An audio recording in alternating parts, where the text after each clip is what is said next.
Rujake wis dadi, guys, iki lho. Rujak melanding mentah sing jik enom, gek karo mengkudu alias pace.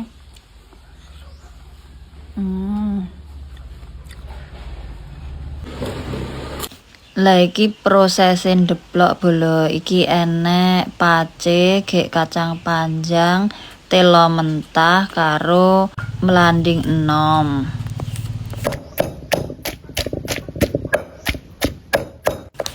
Lah iki hasil akhire nek wis bar dideplok wis lembut bolo. Dadi sing bahan-bahan mau kae iki dicampur dadi siji. Lah nek bahane wis lembut gek langsung wae diadai piring.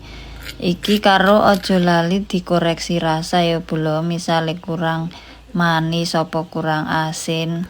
Sing jelas nek rujak ki men krasa pedes bolo. Nek krasa pedes iki marai seger. Tapi nek aku isih luwih seneng rujak jambu mente karo godhong kates mentah bolo.